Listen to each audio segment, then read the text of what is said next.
What's up, guys? Fantasy Joe back here with some more fantasy football content. Today, I am bringing you a mock draft Monday. Sorry I've been gone for so long. Been having so many people in my house. I've been having a ton of Wi-Fi issues. Haven't been able to get anything done, honestly, because of it. Been a huge bummer, but we are back now. I'm going to be uploading content, hopefully, extremely often now that I am back and the less people are here. Yeah, let's hop into this mock draft. If you're new to the channel, please like, comment, subscribe down below. It really helps out the channel. Doing a mock draft today, half-point PPR from the 106. Let's hop right into it. So it started with Christian McCaffrey, Dalvin Cook, Saquon Barkley, Ezekiel Elliott, and Derrick Henry. So in half-point PPR, top running backs, we got Alvin Kamara, Jonathan Taylor, Nick Chubb, Aaron Jones. Pretty easy pick for me here. I'm going to take Kamara. Really like him this year. Think he'll be just fine. I think he'll get enough pass catching volume, even without Drew Brees, to be extremely fantasy relevant and be dominating fantasy. So I'm going to take him here with the 106. Think he's a clear tier above all the other players that are still here. Ooh, okay. So Travis Kelce is available to us in the second round after Aaron Jones, Jonathan Taylor, Tyreek Hill, Austin Eckler, Devontae Adams, Nick Chubb, Stephon Diggs, Michael Thomas, DeAndre Hopkins, A.J. Brown, Cam Akers, and Joe Mixon went off the board.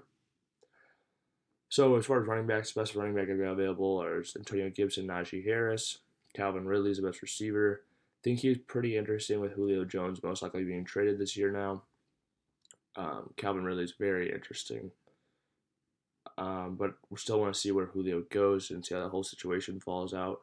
But I'm going to take Travis Kelce here. I think he gives me a clear positional advantage at tight end position.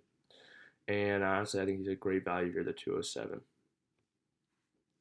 So I took Travis Kelce there, locked in Kamara Kelce combo.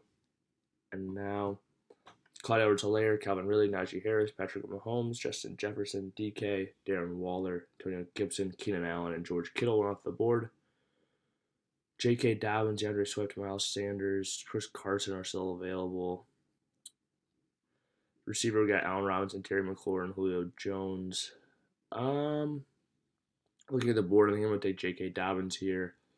Not a super big J.K. Dobbins guy, but I think if you can get him in the third round, I think that's where the value of his ADP and the risk of the Ravens offense meet up pretty well. Just that he's not going to be utilized on an every down basis, we know that. But still going to be probably highly effective on that team. Ran in 1 and 11 of his carries for touchdowns last year, though. I think that number is definitely going to go down as he gets more carries, but he's an extremely efficient back, and I think he'll be very good this year. So I'm going to take him as my RB2, lock him in there, and we'll see what kind of running backs we can get for the flex or wide receivers we can get a little bit later in this draft. So Josh Jacobs is still available, Myles Gaskin, Kareem Hunt.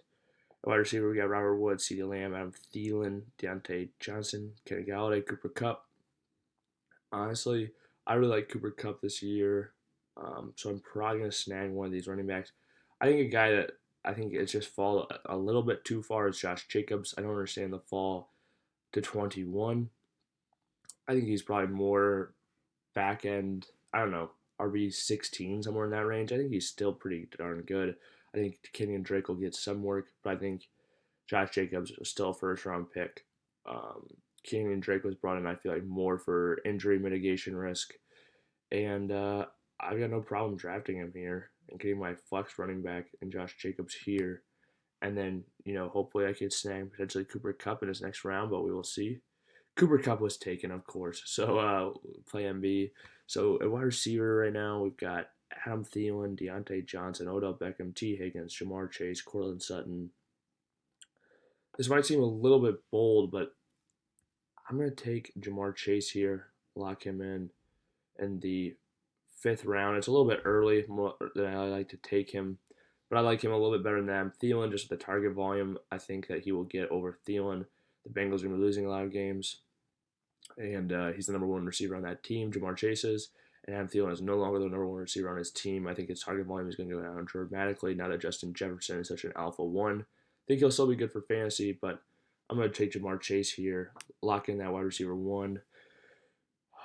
A little bit probably early for Jamar Chase, but I just didn't. There aren't a whole lot of other receivers I love on the board, so I'm going to take somebody I think is talented. Okay. Robbie Anderson's still available. I like him a lot. T. Higgins, DJ Chark, Chase Claypool. I like Chase Claypool a lot more if Juju Smith didn't resign, but he did, obviously, so I think he's just going to get a ton of targets in that slot again. I'll take Robbie Anderson. I think that connection with Sam Darnold is going to pay dividends for him.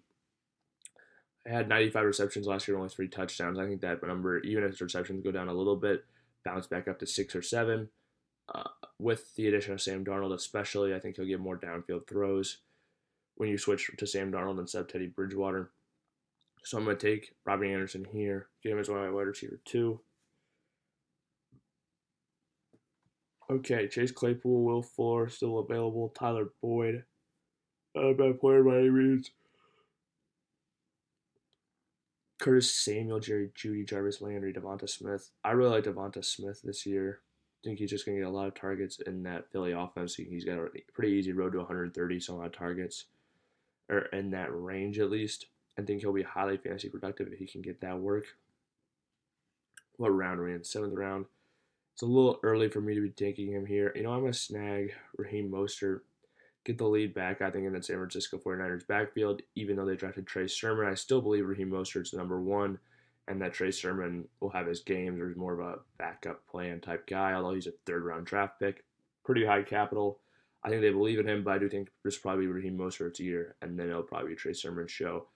So I would take Raheem Mostert here, get a solid bench asset, and we'll see where we are at in the next round. All right, DeVonta Smith is still here, so I'm going to take him. I think he has more upside than a receiver like Jarvis Landry, who's going to compete for targets with Odell Beckham Jr. and some of the other talented players they have on their team. So I'm going to take DeVonta Smith here, lock him in as a bench wide receiver. Michael Carter was taken, so was Trey Sermon in that round. Both interesting guys, especially Michael Carter. I think he could be highly successful in that Jets offense. He's added several quality offensive line starters in recent years. Taking a look at who is still available, I think I will take. Kyle Pitts is here. I already have Travis Kelce, though, so I don't really need Kyle Pitts, but it's very interesting that he's still available in the 9th round. I think that's pretty good value. But I will take Michael Pittman Jr. here. Like him better than a lot of these other receivers. I think he's one of the guys who has a chance to be the number 1 receiver on his team as well. With T.Y. Hilton returning and Paris Campbell being the other wide receivers, I just don't have a ton of faith in those guys. T.Y. Hilton looked pretty bad last year. Maybe that was due to Phillip Rivers not being able to throw the ball downfield. We will see with the addition of Carson Wentz this year, but I think either way, Michael Pittman's a young, big, talented receiver who has a chance to be the number 1 receiver on his team. So I'll draft him here in the 9th round.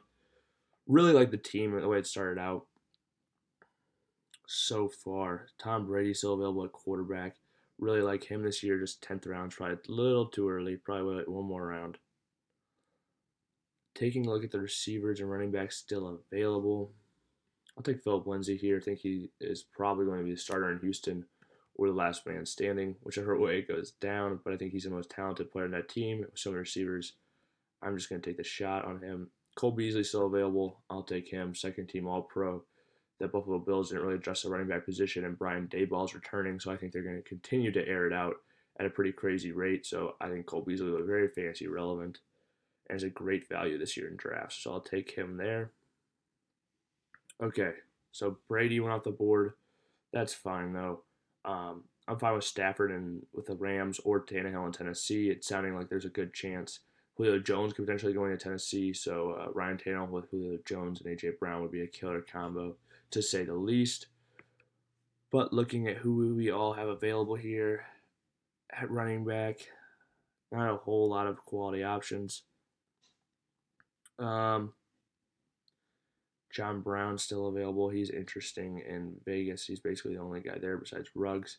I think John Brown probably has a safer floor. I think Henry Ruggs has a higher ceiling. We're late enough in the draft that I'll take Ruggs. Throw the dart. Take him there. Okay. Tannehill's still available. I will take him here. Gets the rushing production on the ground as well as having A.J. Brown to throw the ball to for sure, and potentially Julio Jones as well. So I'll take Tannehill here as my quarterback.